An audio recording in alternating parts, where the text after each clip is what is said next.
आर्हत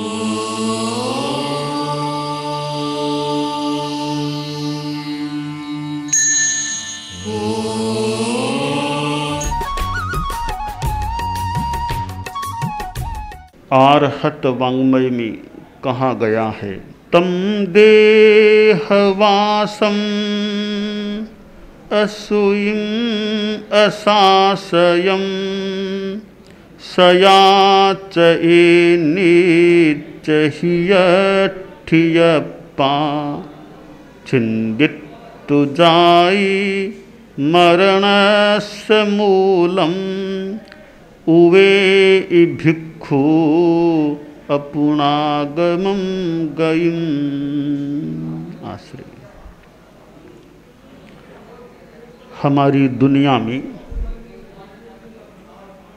यदा कदा महापुरुष जन्म लेते हैं। भगवान महावीर महापुरुषों में एक हैं और जिनको प्रथम कोटि के महापुरुष या उत्कृष्ट कोटि के महापुरुष के रूप में देखा जा सकता है। उन्होंने युवा अवस्था में घर से या महल से अभिनिष्क्रमण किया। 30 वर्षों की अवस्था, उस जवानी में उन्होंने यह मुनित्व का पथ स्वीकार किया, क्योंकि उनके अभिग्रह था कि जब तक माँ बाप जीवित रहेंगे मैं साधु नहीं बनूंगा। यह उनका अभिग्रह संकल्प लिया हुआ था गर्भकाल में और उन्होंने उसको बखूबी निभाया। जब तक माँ बाप संसार में रहे, भगवान महावीर गृहस्थ अवस्था में रहे, साधु नहीं बने। और माँ बाप का देहावसान हो गया। वर्धमान या महावीर की 28 वर्ष की अवस्था। अब दीक्षा लेने में कोई बाधा नहीं, भी माँ बाप चले गए, अब दीक्षा ले सकता हूँ। तो भाई ने फिर कह दिया कि अभी तो माँ बाप दिवंगत हुए ही हैं, अभी तो राजकीय शोक चल रहा है, अभी दीक्षा की बात नहीं हो सकती। करीब 2 वर्ष और रह गए भाई के कहने से, और 30 वर्षों की अवस्था में मुनित्व को स्वीकार किया, सामायिक चारित्र को ग्रहण किया। लगभग 12.5 वर्षों का काल उनका विशेष साधना में बीता। इस शरीर का मानो सार निकाला। यह हमारा शरीर है, उसके लिए शास्त्र में कहा गया है, इमं शरीरम अनित्यम असुइम असुइ संभवम असासया वासमीणम दुख के शाण भायणम। यह आदमी का शरीर अनित्य है, स्थायी नहीं है। यह हाड़ मांस आदि का पुतला है, अनित्य तो है ही, साथ में अशुचि भी है, इसके भीतर में गंदगी भी है। आदमी ऊपर से तो कितनी सफाई करता है, स्नायम स्नायम पुनरपि पुनः स्नान्ति शुद्धाभिरद्भिर। बार बार आदमी स्नान करता है, सुबह स्नान किया फिर शाम को स्नान कर लो, स्वच्छ जल से स्नान करता है आदमी, और कितने सुगंधित आदि द्रव्य भी लगा लेता है। अर्थात ऊपर से आदमी शरीर को उजला निर्मल अच्छा बनाने का प्रयास करता है, पर भीतर में तो गंदगी है सो है ही। अब लहसुन है, उसको कितना ही धो लो, लहसुन की वो गंध कहाँ जाएगी। तो शरीर को ऊपर से कितना ही आदमी नहलाए, उजला बनाए, पर भीतर में तो अशुचि रहती है। बस वह अशुचि बाहर नहीं आती तब तक वो सहन हो रही है। जो अशुचि बाहर आ गई तब आदमी उससे घृणा करे, गंदगी गंदगी गंदगी। अब बाहर की गंदगी से आदमी घृणा करता है, पर भीतर में गंदगी है, उस पर किसका कितना ध्यान जाता है। तो शास्त्रकार ने कहा यह शरीर अशुचि है और अशुचि संभवम, अशुचि में ही पैदा होने वाला है। अशासया वासमिणम, इसमें शाश्वत रहना नहीं होता, इसमें रहना भी अशाश्वत है। कुछ समय आत्मा इसमें रहती है फिर चली जाती है। दुख के शान भायणम, दुख और क्लेशों का यह स्थान है, पात्र है। इस शरीर में दुख भी आ जाते हैं, क्लेश आ जाते हैं, कभी मानसिक दुख, कभी शारीरिक दुख। जिंदगी में इस शरीर में कष्ट आ जाते हैं। तो यह शरीर की स्थिति है और इसकी गंदगी कितनी, कपड़े पहनो कपड़े भी गंदे हो जाते हैं। अशुचि कृत शुचि भोजन सिंचय, भोजन करो वह भी थोड़ा गंदगी में परिणत हो जाता है, कपड़ा भी गंदा हो जाता है। तो यह शरीर की स्थिति है। इसमें सार की बात क्या है?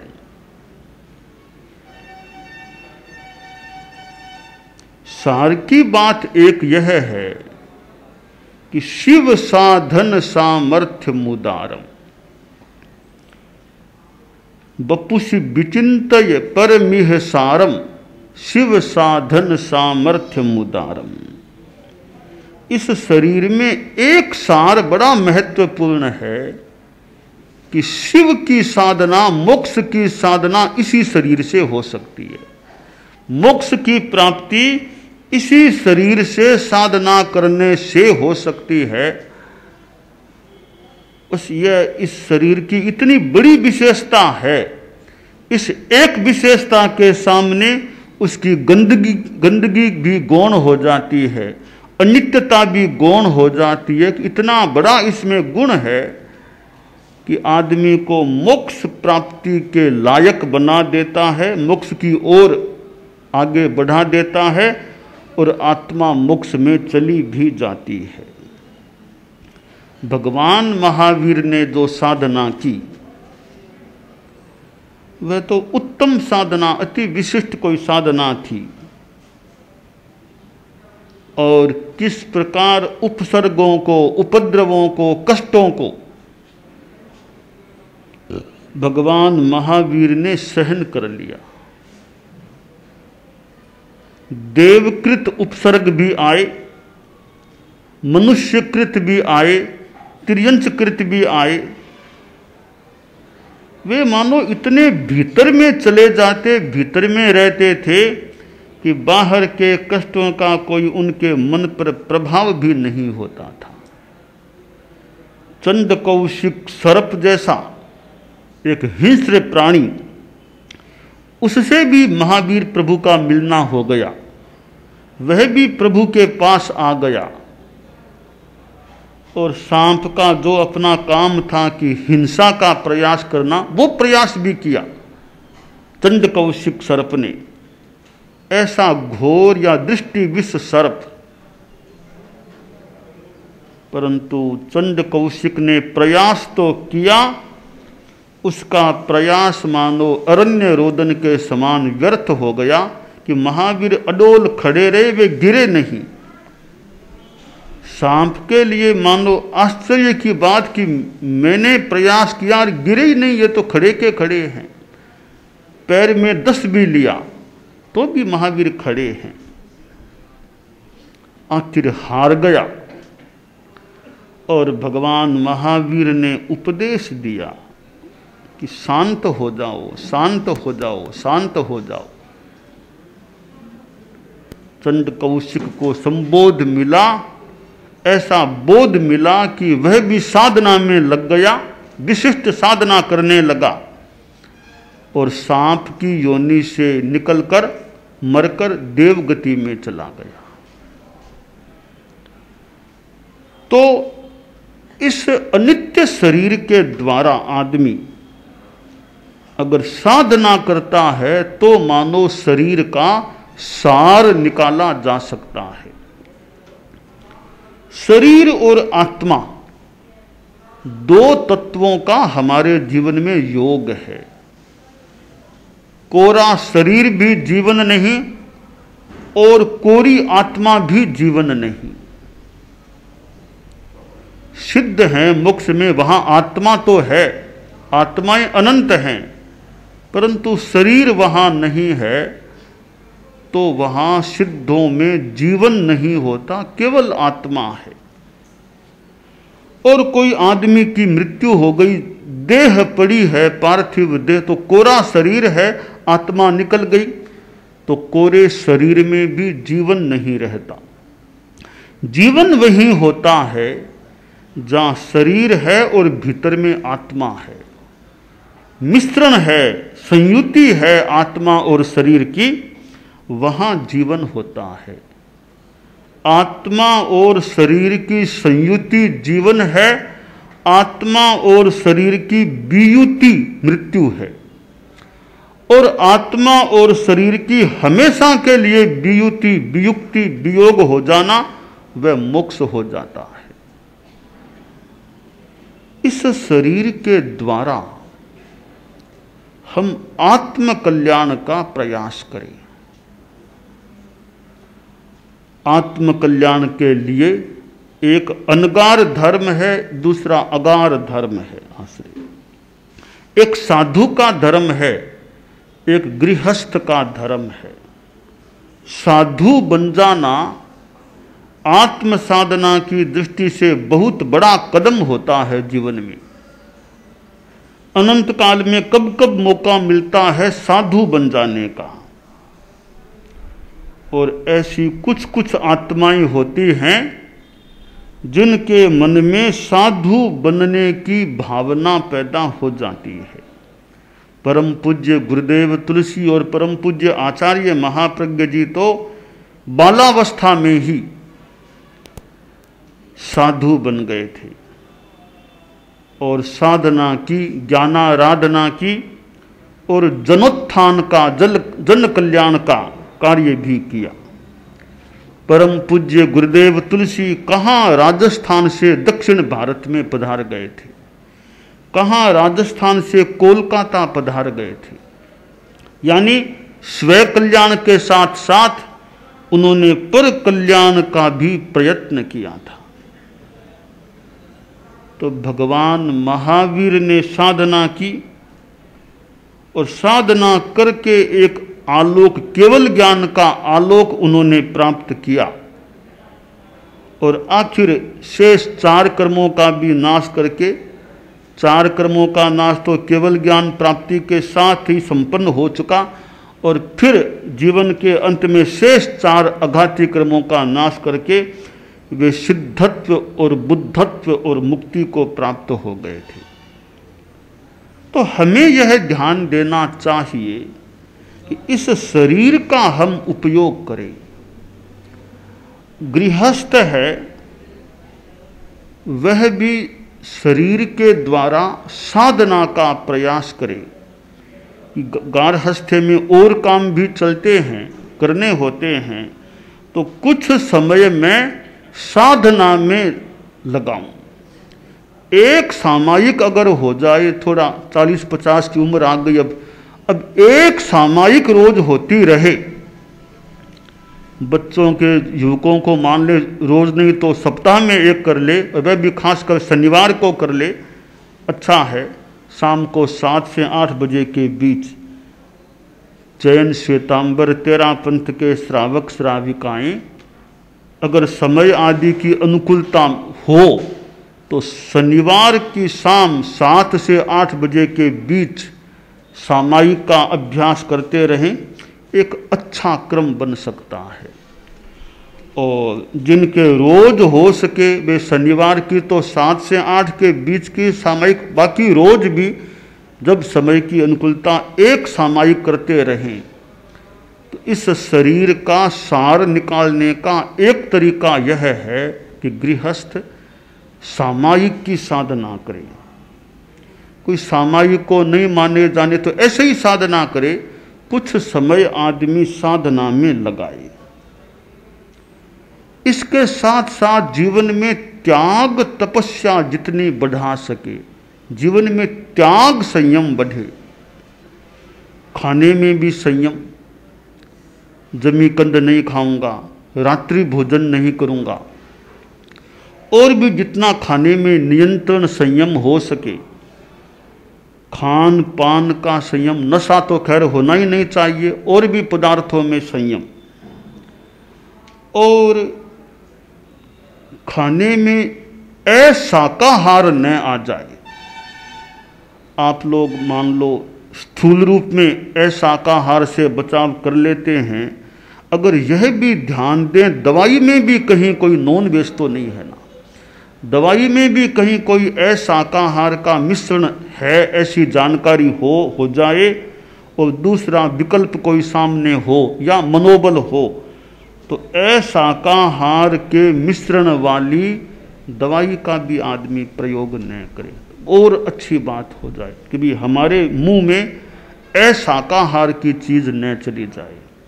इसमें थोड़ी जागरूकता होने पर काम हो, वरना तो दवाई डॉक्टर ने लिखी ले ली।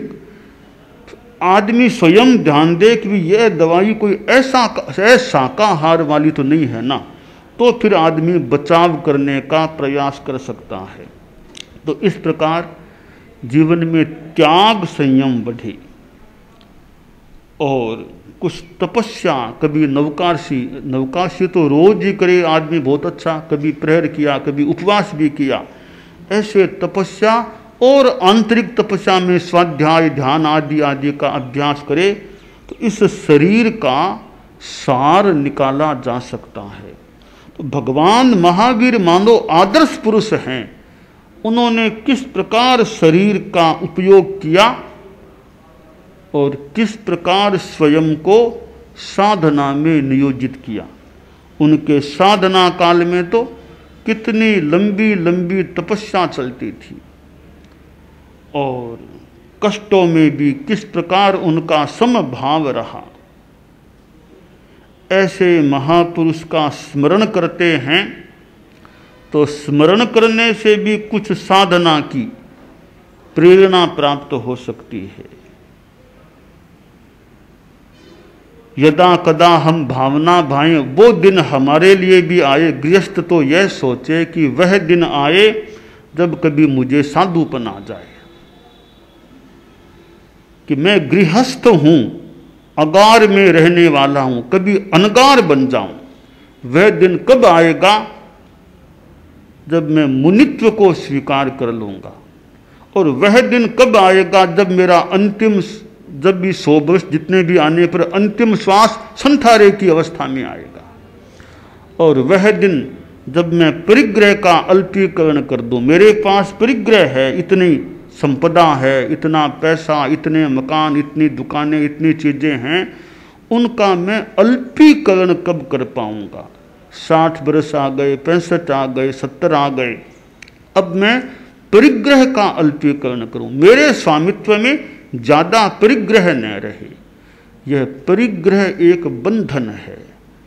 आदमी परिग्रह का अल्पीकरण अपने विवेक से करे, इसका मतलब है हम आसक्ति के, मोह के, परिग्रह के बंधन से कुछ हल्के हो जाते हैं। तो जो शास्त्रकार ने कहा शरीर अनित्य है, अशुचि भी है, इस शरीर का हम लाभ उठाएं, फायदा उठाएं, और वह फायदा यह कि मोक्ष की साधना में इस शरीर का उपयोग करें।